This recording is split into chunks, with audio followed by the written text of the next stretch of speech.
What a privilege.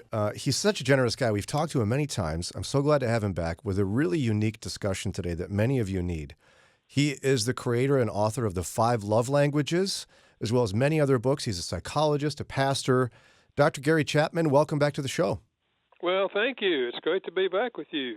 Now, we have been hearing from our listeners a lot lately, in the last 6 to 12 months, about issues with adult children. To what extent is this an increasing problem that you're seeing as well? Well, I'm seeing it more and more. That's what led me to write this book, to update this book, I should say, because Dr. Ross Campbell and I wrote it a few years ago, but I just felt like the need to update it because we're living in a different world, and what is happening with the young generation is there's just a lot of fractured relationships between young adults and their parents. What do you attribute that to? What's causing this? I think a part of it is the culture in which many young adults have never learned social skills, how to build relationships because they've been tied to the phones throughout all these growing up years. I think a lot of it is also the preponderance of drugs and alcohol in our culture. I mean, that's a huge hurdle to independence. And another major thing is depression of young adults.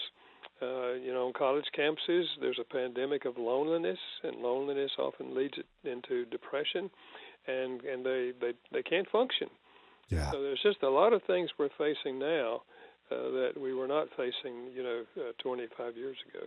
And I just casually mentioned before Ron's news here that you'd be willing to take questions because I know you well enough to know you would do that.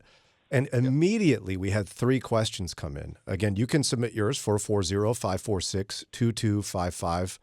I want to throw one at you here that I'm sure other people have experienced. Someone said, Dr. Chapman, I need advice. I have 2 adult children that have completely cut me off. Both of them I haven't seen or spoken to in over 3 years. It's heartbreaking. Yeah. So what's your advice for someone like that? Well, first of all, I identify with that because it is heartbreaking, and I've had many couples in my office who have said similar things. Huh. And I would say, first of all, don't give up. The second thing I'd say is we can't control our adult children. We can't make them have contact with us or reestablish contact with us.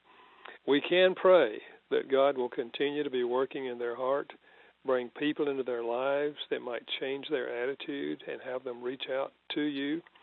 In fact, I had that happen just not long ago. My father said, I hadn't talked to my daughter in 4 years, but I got a phone call. And she said, would it be all right if I came home and we had some conversations together? He said, Dr. Chapman, I've been praying for 4 years, So we can't control if they cut off contact with us, and sometimes we don't even know how to try to contact them. Or if we send them text, if we think we have the right address and send them a text, they may not respond to our text or our phone calls. They may not answer our phone calls. So yeah, it's tragic. And here's the other thing I would say to a parent: don't blame yourself. Because one of the most common things I hear in my office when this sort of thing happens is they say to me, Dr. Chapman, what did we do wrong? What did we do wrong that they turned out this way? And I remind them that God's first 2 children, Adam and Eve, went wrong, and they had a perfect father. So don't blame yourself for your adult children's decisions. Now, that doesn't mean that we're perfect parents. And yes, there may be things that we look back for and realize that we did fail in certain areas. And if we ever get a chance, we want to apologize for those things. But don't take the burden on yourself and feel like, well, we must have done wrong for them to treat us like this. Well, what does self-reflection look like, though? Because, I mean, it's rare, right, in relationships with humans that someone's 100% to blame. So likely parents have something to improve on, right? Yeah, absolutely, because none of us are perfect, as you said. And yes, I think if we ask God to show us, where we may have made decisions that were not good for the child, or we may have treated them in such a way, or they may have felt unloved by us, but because of the way we treated them, yes, and we need to identify those things. It's very biblical to ask God to show you where you failed, and He will. He probably will not give you all of your failures on the same night because that might kill you. Yeah, that's right. But he will show you some places where you fail. And that's when we have a chance and we have an opportunity to interface with them, that we can just say, I've been thinking about, my life and your life and how our relationship through the years, and I just feel like I failed you in some ways, and I want to be honest with you, and I've asked God to forgive me, but I want to ask you to forgive me. There's certainly a place for that. Now, if someone is blessed with the situation you described, where after a number of years a child reaches back out, how do you prepare yourself to receive the hurt and the critique that your adult child may have for you? I think, first of all, you stand with open arms, and you don't tell them how much they've hurt you. But you say, I am so glad you made contact with me. I've longed for this day to see you again and to hear, your story and where you are. And I'm open to hear anything you want to share with me. And I also have some things that I want to share with you. That means that you're going to share your failures with them, because chances are, if they're contacting you, they likely are contacting you because they feel badly about what they've done, and they really do want to try to see if they can reestablish a relationship with you. So I think we do what God does for us. God stands with open arms. I don't care what we've done. We return and say, oh, God, forgive me. He's there to forgive us. So I think as parents, we need to stand with open arms for our children. But Dr. Chapman, they need to know that they've hurt me, they might say, right? They have to know. Oh, yeah. Yeah, they have to know that. And there's nothing wrong with saying that, and letting them know your pain. And you can even say, I don't know how you felt. Maybe it hasn't been painful for you. It has for me. And I want to understand, whatever you want to share with me to help me understand what has happened in your life, where you are, and I want you to know that I love you. I love you no matter what happens and what has happened. I love you. It's our privilege to have with us live on the show Dr. Gary Chapman, author and creator of the 5 Love Languages. His new book is an updated version of a previously written one from him. It's called Your New Life with Adult Children, a practical guide for what helps, what hurts, and what heals. And he's seeing the same thing we are, that this is an increasing problem in our culture. And we know many of you have questions, 440-546-2255. Thanks again for your time today, Dr. Chapman. Well, good to be with you. So here's the next one for you that came in already. Someone said, I love my son-in-law, but he seems so annoyed with me frequently. I try so hard. I'm a talker, he's not. So I quiet down. Help! Well, it's not abnormal that our relationship with in-laws, in this case a son-in-law, is fractured because we're different personalities, and also the young son-in-law may have ideas about you that he has picked up somewhere along the line that makes it difficult for him to relax in your presence. I don't know that would be the case. But when I hear the caller saying, I've tried so hard to build a positive relationship with this person. And I think we have to recognize that there are sometimes people that we're not going to be able to build a close relationship with them because of personality differences. Yeah. Or maybe there's something about us and our lifestyle that they just don't feel comfortable with. And so, yes, we should do everything we can, and I'm glad you are, but just recognize we can't make people have an open, close relationship with us. I think we do want to pray for our child, our adult child who's married, to our, in this case, the girl who's married to her son-in-law, and let her know that we value her, we love her, that we love her husband, even though, we have had a little trouble relating to him. The daughter may be able to give you some insight as to what might be going on that would keep him from being open with you and having a good relationship. On the other hand, she may not, because she may not understand why he would be responding to you in the way he is. But reaching out is good. And praying that God will give you wisdom in how to interface with him when you are with him. And you mentioned that you're a talker, he's not a talker. That's very common. And so you can't expect non-talkers, I call them dead C's, you can't expect them to talk as much as you talk. And if they're at least, friendly when you ask them a question and they give you an answer, that may be all you can expect of them, because they're never going to talk as much as you talk. And I think recognizing that could be helpful. Very good, yeah, because there is this thing that happens, right? We have friends maybe who look at how wonderful her son-in-law thinks she is, and they laugh together and they have dinner together. I want that, but you're saying we have to accept at some level that we may not be able to be close with someone just because they're married to our kid. Yeah, that's absolutely right. But that doesn't mean that we should not invite them over for dinner if they live in town and that sort of thing, because the more exposure we have, the more opportunity to develop a relationship over a period of time. Mm-hmm. Here's the next question, Dr. Chapman. Again, 440-546-2255. Someone says, I have a 23-year-old son who does not work and shuts down when I start talking to him about it. When do I give him an ultimatum? Yeah. Well, the empty nest is a myth for a lot of That's right. First of all, they don't get out to start with. It sounds like that's the case here. The 23-year-old has just never moved out. Sometimes they move out and then they move back. But I think a family conversation, assuming you have a husband in the home, you may not, but if so, I think husband and wife sit down with him. And if you have other siblings that are in the house, with everybody, and just say, let's just have a conversation here, and talk about the future and what our goals might be, because we had hoped that someday you'll be independent, and I think that's probably what you want. So let's talk about what we can do to help you accomplish that.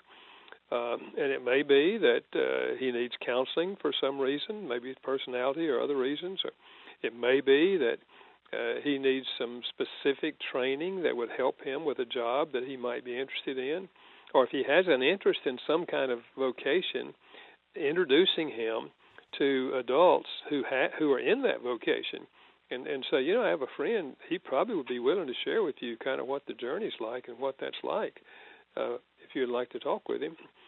So it's looking for ways that you can help this 23-year-old son share with you openly where he is, what his thoughts are, what his visions would be for the future, and then how you might help him move down that road. And what do they do if he just doesn't care? Because you do encounter those rare situations, right, where an adult child just is a freeloader at home. Is there a point at which you have to do ultimatums? I think there may be a point at that, but we certainly need to be careful. If that son, for example, has a drinking problem and we kick him out, then he's probably going to become an addict, because he's going to hang out more and more with people that are drinking with him. So we have to, I'd say, be very careful about that. But yes, I think there is a place, somewhere along the line, to say to him, we love you very, very much, but we don't think it's for your benefit to just continue to live here. Now, I think also that adult child that's living at home should have some responsibility, because they're a member of the family. They're still there. So they should have things that they're responsible for around the house. It may be vacuuming or washing dishes or things like that as well.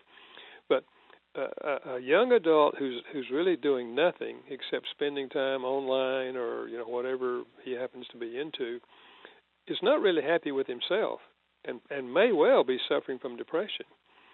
So because that's a common problem, that's a hurdle for young adults of our day becoming independent, is they're depressed for some reason or another. So I think again, saying we're gonna provide counseling for you, and if you're not willing to go for counseling, you don't want to learn, you don't want to deal with this, then we're gonna have to say, you're gonna have to find another place to live, because we love you too much to do nothing. Sorry, go ahead. No, that's why I think that's it. We love you too much to do nothing. because we know that at your age, you should be moving toward independence, and we know that would be good for you. Very good. Here's the next question, Dr. Gary Chapman. A mom wrote it in and says, now that my sons are married, they behave differently. They used to visit a lot and call more often. I know they have their new lives with their wives, but how do I express that it's important for us to spend time together, especially now that I'm a widow? Well, I think we have to recognize that that is a part of independence, that our adult children will spend less time with us, and especially after they get married, because they've got a whole life in front of them, and they've got a vocation, and they've got a responsibility to their spouse, and so we're going to have less time with them. And obviously, depending on where they live and where you live, contact can be different. There's no question about it. As an adult, and especially as a widow, we would want to have phone calls from our children once in a while, and but we may have to take the initiative in that. Sometimes, they're so busy with their lives that they're not thinking about that. But I think if you can text them along the way and say, would Sunday afternoon at 3 o'clock be a good time to chat, just to kind of catch up with each other? Those kind of suggestions. I think chances are, if you have a good relationship, which it sounds like you do, and they love you, they will respond to that. But they're not keenly aware of how important it is to you, especially when you're alone, as their mom. But all you can do is request, not demand, because if we demand, we push them further away. But to say, I know you're busy. I know you have lots and lots of things that you have to do. I remember when I was your age, how involved I was in our work and all of that. But I just like to touch base with you, once a week and or once every 2 weeks, and just kind of make sure everything's going well with you, because I pray for you a lot and I love you very much. That kind of thing. Chances are they'll begin to reciprocate. Now, I've wondered anecdotally about stories like this, where I wonder if there's a trend in society where parents are almost too attached to their kids, which creates a challenge once the kids leave the nest. Am I off on this? Help me out. No, I think you're exactly right. I think you're exactly right. Because we are attached to our children when they're growing up. I mean, we gave them life, and we brought them up to this, and now they're up and out of the nest, and they're married, and we have to give them wings. Remember the old saying, we give our children roots and we give them wings, which means we release them. We release them to go into the real world, in the adult world, and to make their own mark in the world. I think we can emotionally be too attached and be expecting too much from our adult children. And I think we have to recognize that it's different now. This is a different stage of life for them and for you. Chances are, if they live in the same town and you have a need and you call them and say, here's my situation, here's my problem, do you all have any ideas on someone that could help me with that? And they may have an idea of someone that could help you with that. Or if it's a medical problem, to say to them, share the situation, say, you have any ideas on what direction I should go in this? It's okay to ask questions. But don't cut them off and don't condemn them, by saying, I just wish you'd call me more. I feel like you've forgotten about me. And don't go into that mode, okay? Let's squeeze in one more question here with Dr. Gary Chapman, author of The 5 Love Languages, and his updated version of Your New Life with Adult Children. The last question we have is, someone said, my 22-year-old son just moved out a week ago, and I'm really struggling. I miss him. The past 10 years after my divorce, my life has been all about my kids. I'm happy for him, but I don't know how to deal with my emotions. This is really hard. Well, I think you have to recognize, yes, it is hard when we release them, when they move out, but we want them to be independent. Now, I know right now you may feel, oh, no, I wish he would still be here. I want him to be here because he was a part of your life. Yeah. But you wouldn't want him to be there at 40 years of age. I hope you wouldn't. You want to see him be independent. So, yeah, it's a hard time. And I would say this, reach out to your friends. Hopefully you have friends. Spend time with your friends, and particularly friends who are going through the same thing. Their children are also moving out of the nest. And if you're not active in a church, I'd say really get active and get in a small group in the church, not just worship attendants, but a small group of people your age with whom you can build relationships and have friendships, outside of the friendship with your son. Now, the last little thing I want to squeeze in here is I see a particular dance between adult children and their parents on a regular basis. It's the parent says, well, you never call. And then the adult child says, well, you never call me. Like, I'm very busy. You never call me. Well, if you cared, you'd call me. You just don't care. What do you say about that dance of who has to initiate with adult children?